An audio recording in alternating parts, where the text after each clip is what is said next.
This is The Red Line, where we interview three key experts on one huge issue shaping the news both here and overseas. Only 20 kilometres north of Australia lies the tropical island of Guinea.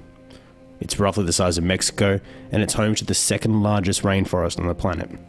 On any map, you can see the island divided right down the middle. The eastern half of the island belonging to the sovereign nation of Papua New Guinea, and the western half belonging to Indonesia, and it is known to the rest of the world as West Papua, who are struggling to become an independent nation from an increasingly strict Jakartan government. This is the focus of this week's episode: West Papua, their revolution, and why Indonesia is so desperate to hold on to this far-flung island. Part 1. Every dog has its day. I would describe West Papua as a very beautiful country, mostly still exists of tropical rainforest, and where you see the original inhabitants of this country live as poor citizens in their own land. Raki Ap is a native West Papuan who has risen to become one of the leading voices in the Free West Papua movement. He campaigns to the UN on behalf of West Papuans and has also worked with the Dutch Ministry of the Interior. Well, you immediately recognize the indigenous West Papuans from the skull of the kin, which is mostly very dark compared to other parts of Melanesia, of Papua New Guinea, for example. And when you go to the highlands, these are very dark-skinned Papuan, curly hair. So you will see it immediately, the difference between most of the Indonesian archipelago and the indigenous West Papuans. But we are ethnically, racially, and culturally part of the island of Papua New Guinea.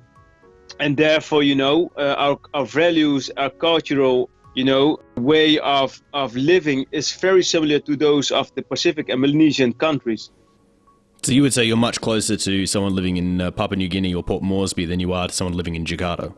It is a fact that we are clearly part of Papua New Guinea.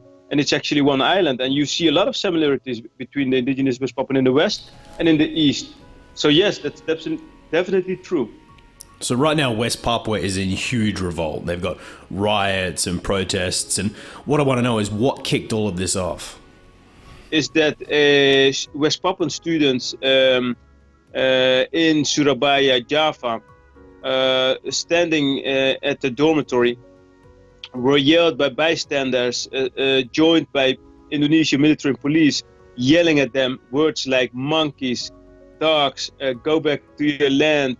And that was the moment when these footages go on to social media and in the internet.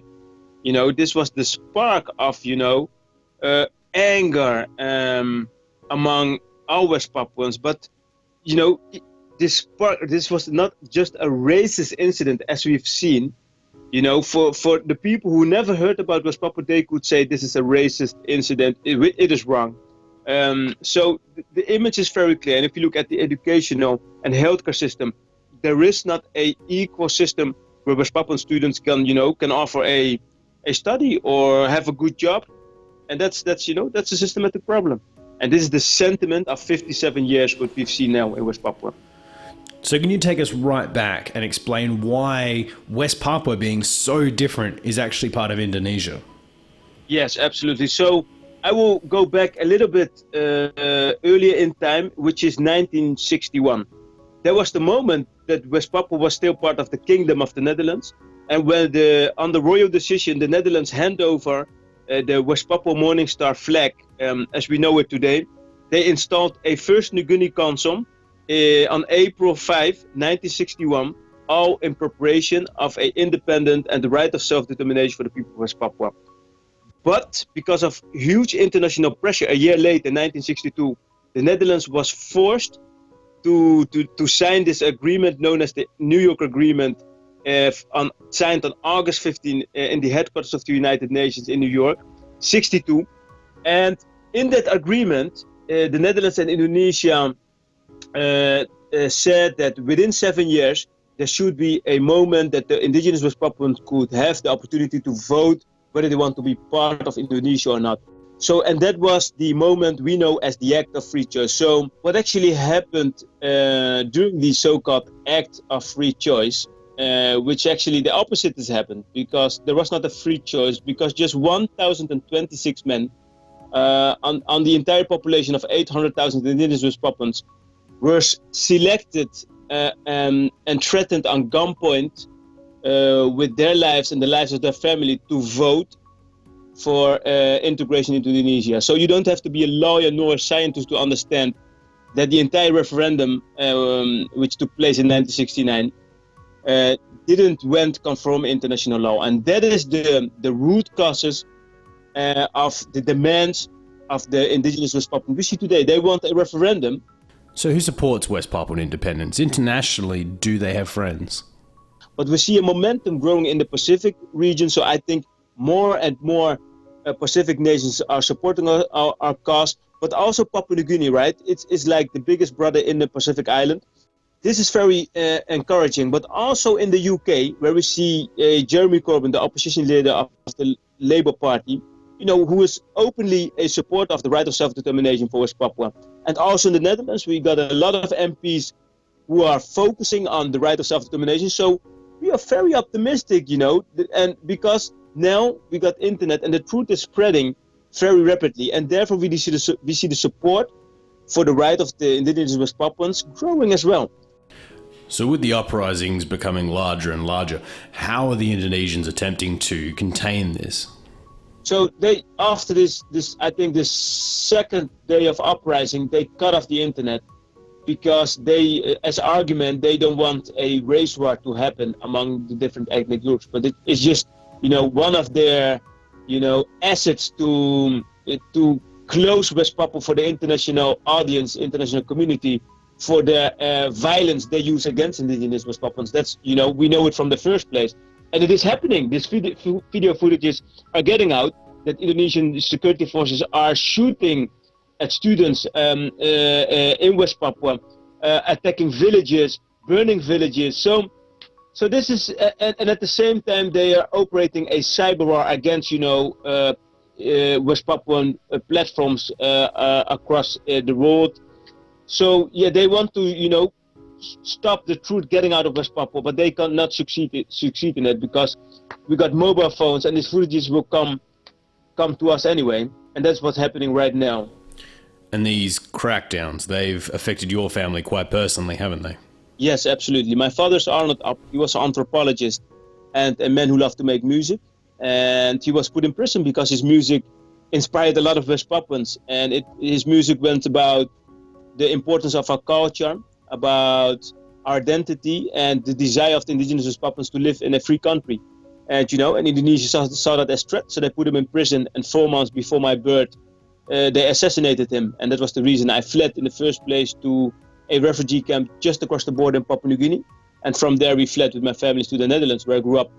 And understanding what happened to my father, knowing that his story is just at this time one of the 500,000 stories of Papuans who have been killed by the Indonesian forces, so that transformed me to the person I become. His death inspires me every day, and what he did was just a man who loves his country, who loves his people, who loves his culture, and Indonesia didn't allow him to be a free man in his own country. So where do you see this going? What is the next step for the West Papuan movement? I'm very confident that this sentiment in the first place will never disappear. Even when the rest is going back, when the troops are gone from West Papua, the sentiment will always be there. So the messages I got is that this momentum is still there. Its protests are still going on, and people are finding out what we are going to do now from this point. And I think the uprising will continue to go, and we will lobby all the activists across different countries in the world, the United Liberation Movement. We would all do a part to make sure the UN intervene now in West Papua, and make sure observers, make report of what is happening there. And at the same time, the independence movement, the Free West Papua campaign, and all the solidarity groups will campaign for the right of self-determination. And it is very clear that all the indigenous West Papuans in West Papua, all these protesters are showing, during the protest, that the one thing they want is a referendum. Knowing we live without freedom, in full oppression, with very little resources, we created this change and put Jakarta in a lockdown. That gives us a lot of confidence. Imagine what you can do in a country like the Netherlands, UK, Australia. And that is what I'm educating students. Look what we have realized in just 5 years' time in this country, without freedom, with very little resources. Imagine what we can do here in the Netherlands. That's what I say. And it makes them really thinking, So that's the confidence we have, and the trust that, what we are doing is just telling the truth. And we have international law on our side. So we are not afraid for anybody. We just want to tell the story. Our cause is about justice. It's about freedom. It's about dignity. And that is what is hurting Jakarta and all its friends. And we're going to write history, for sure. You can count me on that. So let's turn away from Papua for a moment and focus about 900 kilometres to the southwest, to the island of Timor. In 1975, the people of East Timor, a sovereign UN-recognised country today, declared their independence from Indonesia. And in response, the Jakarta government cracked down heavily, eventually killing huge percentages of the population. Their story and the West Papuan story have huge parallels. So we thought we would bring in our second guest. Part 2. A pebble in the shoe. When you first see it, it doesn't make a huge impression on you, except you're right by the sea. And then you go into Dili and you see there are a few old Portuguese era buildings, which are quite lovely, but it's a small downtown and kind of dusty, and you just realize you're in the middle of this place with this incredibly layered history. It has this way of grabbing your heart. It really does. Janet Steele is the director of the Institute for Public Diplomacy and Global Communication, as well as being a professor of media and public affairs. She frequently worked from East Timor and has published a number of amazing papers about the Indonesian crackdown of the East Timorese independence movement. Ethnically, they're just different. And also there's an awful lot of Portuguese blood in Timor. Timor was a Portuguese colony until 1975, and it's interesting. People look different. There are some people who look strikingly Portuguese, and it's quite interesting. Timorese can tell definitely if you're from Java. In fact, the word for foreigner is Malay. That means non-Timorese. What about the difference between East and West Timor? West Timor was a Dutch colony, and so it's interesting. I've only been to Kupang once, and so I'm not a big expert on it, but you could see the buildings are different, and that was the original reason. I mean, the division between East and West Timor were because of one was a colony of the Dutch and one was a colony of the Portuguese, and so in West Timor now they have been Indonesian since independence, and so people there speak Indonesian, and actually I think they speak Tetum too, but there are ethnic similarities, of course, but the fact of colonization by a different country made a big difference. So let's take it right back. What prompted the East Timorese to go for an independence movement? Well, at that point, there was a revolution in Portugal, and Portugal got rid of its colonies, and so the East Timor declared its independence back in 1975, and 9 days later, the Indonesians invaded. And the Indonesians invaded with the support of both your government and my government, that this was the Cold War, and there was concern that East Timor would fall in the hands of the communists. And so Indonesia invaded and then declared it to be an Indonesian province. And the Timorese were not happy about that. And then there was an ongoing guerrilla war, really up until the referendum. And how did people feel at the time? How were the East Timorese reacting to this? From the perspective of Indonesians at the time, under the Suharto government, they would say, well, Indonesia, yes, occupied East Timor, but we brought development, we built roads. I think supposedly there was only one paved road before Indonesia invaded, and they brought libraries and they built things. Now, that would be the Indonesian perspective. And I think a lot of ordinary Indonesians would have believed that, partly because Indonesian media was controlled and access to East Timor was very limited, and the official government line was, we are bringing development to our Timorese brothers, From the Timorese perspective, this was a brutal occupation, and that they had declared independence, and they were being occupied by a foreign power. And the military control was very, very severe, and it was difficult to be a Timorese, and they didn't want to be part of Indonesia, and tens of thousands of people were killed, either by the military in the guerrilla war or just from, just sort of as collateral damage. So it was practically every Timorese family lost people during the occupation. So it was a bad time. And why do you think the Indonesians were so keen to hold on to it? Why waste so much blood and treasure on this? Well, I think resources. I guess there was the discovery of oil in the Timor Gap in the 70s. But I think also just this sense of national pride and sort of covering the entire Indonesian archipelago, that it just seems sort of natural to the Indonesians that why should there be this one country in the archipelago which was not part of it. So taking it forward through 16 years of occupation to 1991, tensions have been rising on the island and things were coming to a bit of a head. And then Santa Cruz happened. Can you elaborate on that? It started with a memorial service for someone who'd been killed by the Indonesian military, and there was a big service at one of the churches, and then there was a march to the cemetery, to the Santa Cruz Cemetery, which is a beautiful little cemetery, and it's also a beautiful little church. Well, it's one of those things where it was hard to tell who started it.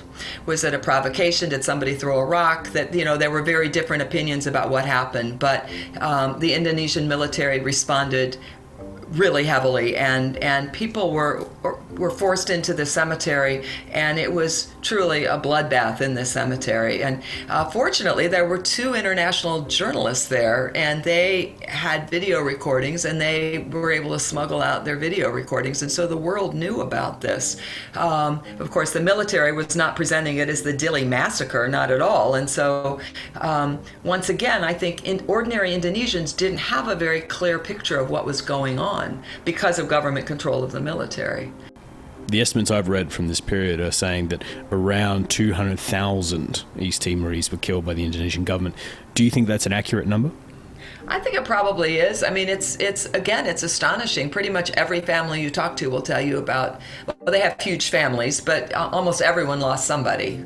And it was a real black mark against Indonesia. And I think Indonesia, again, I just can't emphasize enough that ordinary Indonesians were not really aware of this, that the government line was Timorese are ungrateful, even though that was hardly the way that anyone in East Timor viewed it. So around this time, Indonesia falls into a deep economic crisis, with huge protests breaking out all over the Indonesian archipelago against the Suharto government. This eventually leads to the end of Suharto's 31 years as president. And with him stepping down, Habibie became president. This was such a huge moment for the rest of Indonesia, but what did this mean for East Timor? Habibie was the new president was under a huge amount of pressure. It was still an economic crisis, and East Timor was a big drain on the coffers, and it's not easy to maintain, I guess, that kind of a presence to occupy people who don't want to be occupied. It was expensive. I was actually in Jakarta, 1997 to 98, and I watched the rupiah, the Indonesian currency, collapse from it. When I went there, it was 3,000 to the dollar, and by the time I left, it was 17,000 to the dollar. So it just completely lost its value, and it was a very hard time in Indonesia. And I think international pressure plus just the expense of maintaining this occupation. Habibie surprised everybody by just saying if they want to be independent, give them their independence, or let them have a referendum. One of his ministers, Ali Alatas, who was very well known, he had always described East Timor as being a pebble in the shoe, just sort of this ongoing source of annoyance and concern, and maybe it was better just to let them go. If they want to go. But I'm not sure that anyone really thought they would vote to go. That was part of it. So the referendum takes place. What happened next? Well, it was astonishing. It was something like, I forget the exact figure, but it was something like 98.5% of the people who were registered to vote voted. Overwhelmingly, the vote was for independence. And I think this was just so astonishing that immediately, I mean, I think Indonesians couldn't believe that this had happened. And their first response was, well, this is all due to outside agitation. This is all because of the Australians, because of the United Nations, that the vote was somehow rigged. And it was clear that was not the case, but there was just massive military response. And, the bloodshed started almost right away. I mean, a lot of the Timorese who had been involved with the vote, one way or the other, they became targets. UN people became targets. There was an international, the vote was run by the UN or monitored by the UN, and so there were a lot of international people there. But the militias didn't care. Everybody was a target, and there's an Indonesian expression, "bumi hangus," just burned to the ground. That the militias just burned everything.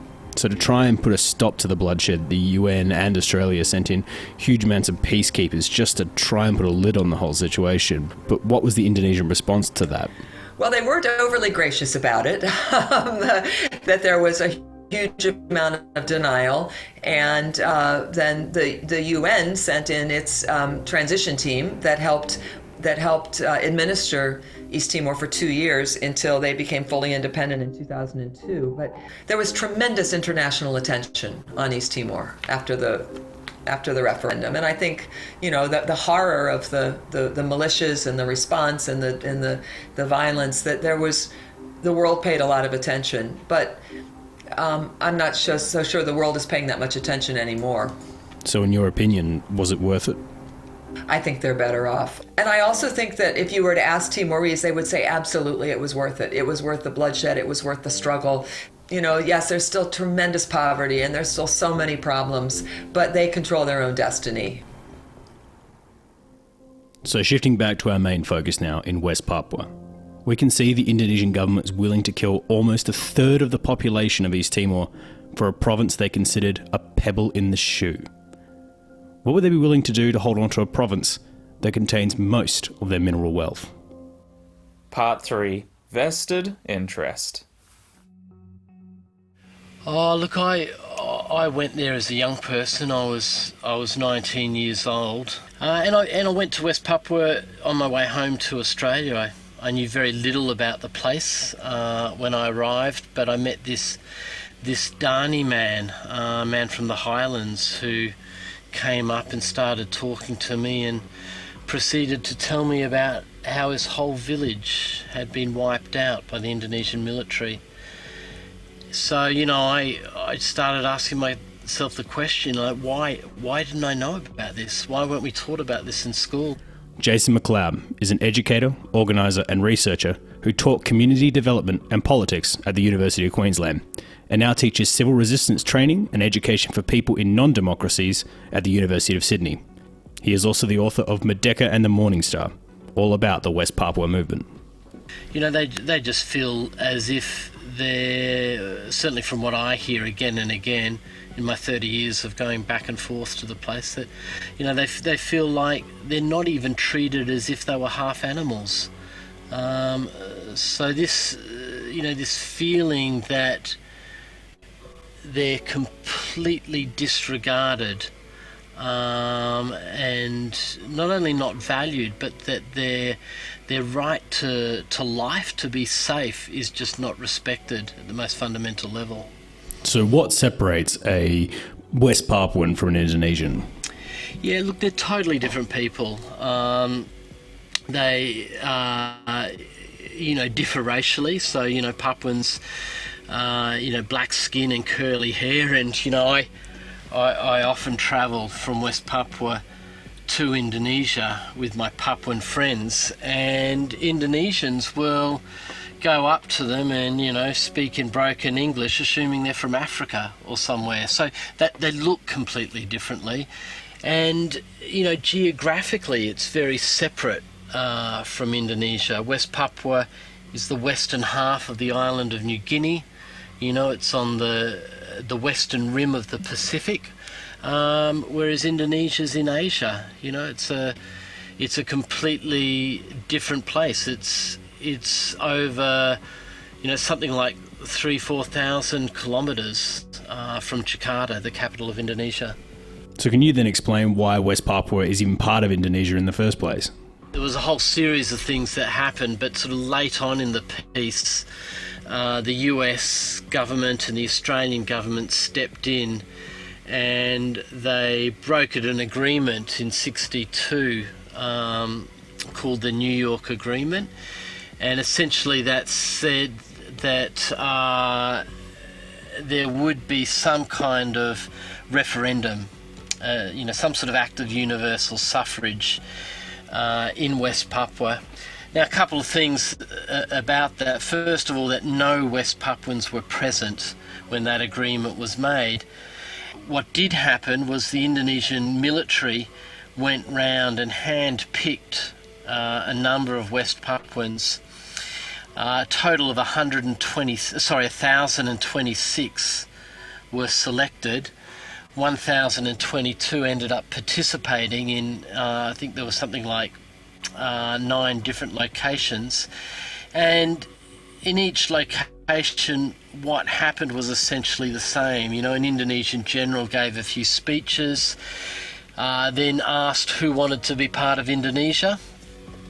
And, not surprisingly, in a situation that involved aerial bombardment and arrests and disappearances, all the Papuans in the room, raised their hand. 0.0, less than 0.01% of the population being involved. And then the UN rubber stamped it and walked away. So, yeah, the Papuans just feel like they've never freely been able to choose whether they want to be part of Indonesia or not. And my guess would be that this wasn't a secret ballot. No, there was no secret ballot. So there was literally a big room, and it was raise your hand. Now, I've spoken with some of the old people who were forced to participate, and every single one have said that they were basically forced at gunpoint to go along with this. And whilst this was happening, their friends were being imprisoned or disappeared. In Paniai, where I've spent a fair bit of time, the villages there were bombed by the Indonesian military. And why is the Indonesian government so desperate to hold on to West Papua? It's rich. It is so resource wealthy. There's oil, gas, the world's largest open pit mine, the Freeport McMoran copper and gold mine is there. So that's a key reason. It's driven by economics and by greed. And these big international companies that do mining work out of West Papua, do you think they are more leaning towards the Indonesian government or leaning towards a West Papuan independence movement? So in one sense, I think these companies are watching things very, very carefully, and some are, have made overtures to the movement, but they're also very much under the thumb of the Indonesian military. So in the case of Freeport, the gold and copper mine, you have the Indonesian military and the police providing security and often threatening these mining companies and their employees as well. So yeah, I think they're playing a very, very difficult game. So far, they've mostly supported the Indonesian government, but who knows, that could change. How does this differentiate from previous revolts? I mean, what is the Indonesian government doing to crack down that's different to previous times? They're using helicopters, they're strafing villages, there's been allegations of phosphorus, white phosphorus being used, but they're using a range of incendiary devices, and there's been over 180 civilian deaths so far, as a result, a lot of people have fled into the forest where they're, exposed to cold and hunger. You're also seeing police operations and extrajudicial killings from both ordinary police, the paramilitary police, and also the counterinsurgency police, which was a unit called Detachment 88, set up by the Australian and the US government. But most distressingly, to my mind, what we've seen in this month, in September, and also in August, is militia appearing on the ground. So these are militia that are coordinated by the Indonesian police and military, often by the special forces, and their various groups. Barisan Merah Putih, the Red and White Defenders Front, Lemari is another one, Bansa is another one, a militia group that's been around since '65. And these are Indonesian civilians, often with close ties to the Indonesian police and military, and they're armed with often with machetes and clubs, and various other household tools, and they are attacking, and in a number of incidences have killed West Papuans in the last couple of weeks. And what are the West Papuans doing to fight back? So this is a really important point, and I want to make this really clear to your listeners. In the last couple of weeks, we've seen 42, as of today, we've seen 42 West Papuans killed. They've been mostly shot dead, or they've been attacked with machetes by militia. And we've only seen 2 Indonesians killed, and that was a military officer that was shot with a bow and arrow in Deye, in the Highlands, in Paniai, and we allegedly, and this is yet to be confirmed, allegedly a Indonesian soldier was killed in Jayapura a couple of days ago. No Indonesian civilians have been harmed or attacked by West Papuans. So the violence is very much one-sided, and it comes from the Indonesian state. Do you think it's a chance that the West Papuans might decide to just unite with Papua New Guinea rather than seek independence? Some West Papuans and Papua New Guineans talk about it being one country. I don't think it's being seriously discussed at the moment, but certainly as the violence increases and as the relationships between people in the East and West deepen, the Papua New Guinean government is coming under much more pressure to speak out about West Papua, and certainly the new Prime Minister of Papua New Guinea, James Marape, has been much more vocal than his predecessor, Peter O'Neill. So the Jakartan government has been taking part in a very large resettlement program, moving lots of people from Bali and Java and other populated parts of Indonesia into West Papua. Why do you think they're doing that? Yeah, look, it's basically a strategy of occupation. They are trying to displace the West Papuans. They're trying to gain control of their land and resources. Back in '69, when what the Papuans call the Act of No Choice took place, the population on both sides of the island was roughly the same. Now you've got a population of around about 7 million Melanesians in Papua New Guinea, and round about 1.5 Melanesians in West Papua. So yeah, a huge population difference, and you've got to ask, well, why is that happening? And how far do you think the Indonesian government is willing to go to contain this? I have no doubt that they will do everything possible. The risk of large-scale mass atrocities is a real risk. you are seeing all the signals that you see before genocide. You know, the dehumanizing of whole population groups, the indiscriminate killings, the arming and organizing of civilian militia.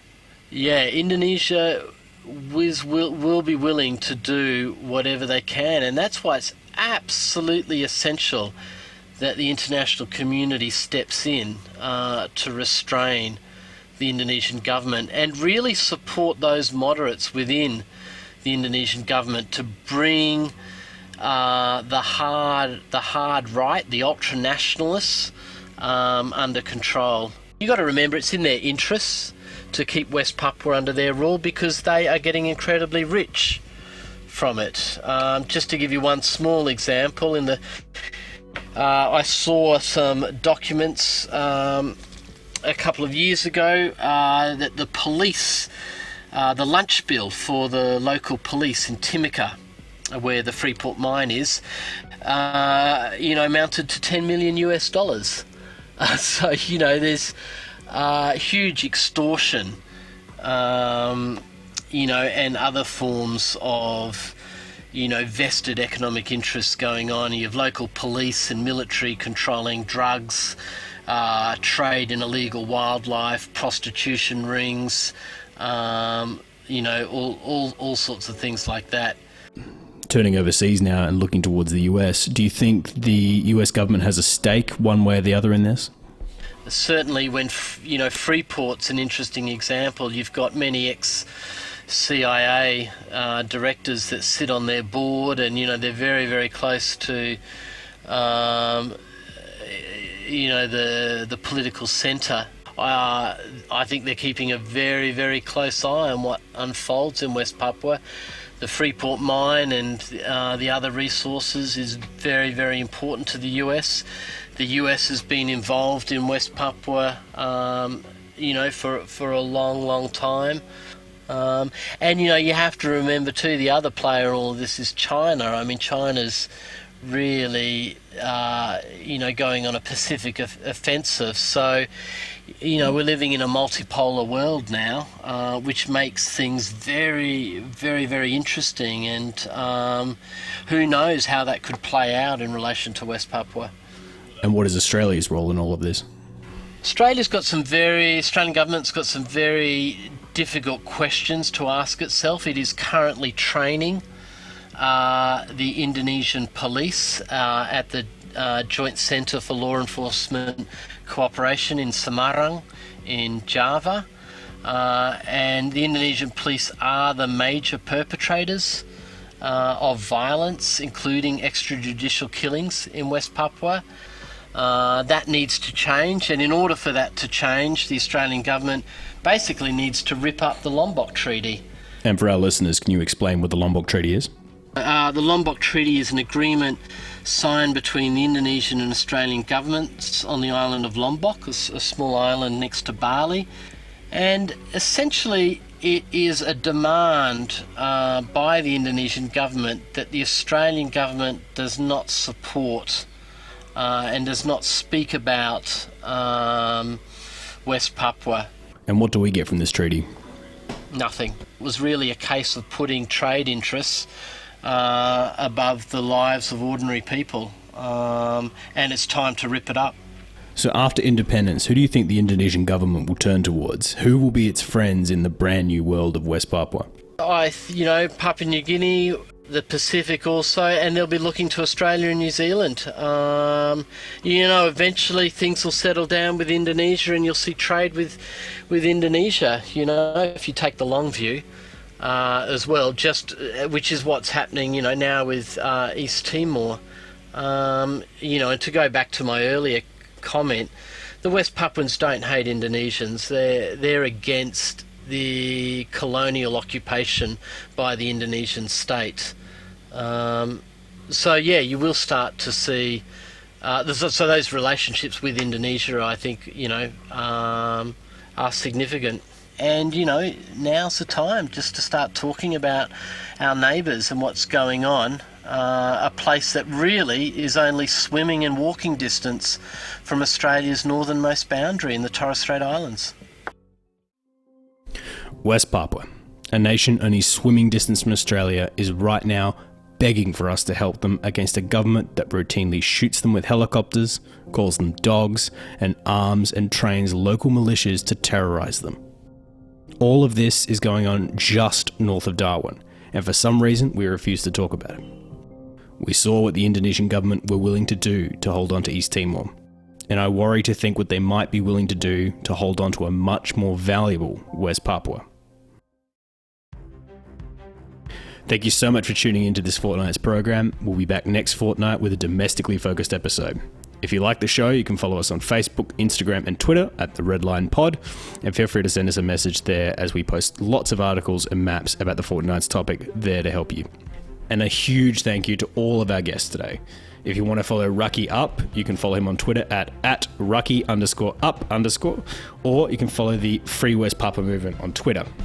And if you want to follow Janet Steele's fantastic work, you can find her on Twitter at Janet_Steele. And as for Jason, you can check out Jason Macleod's book, Modeka and the Morning Star.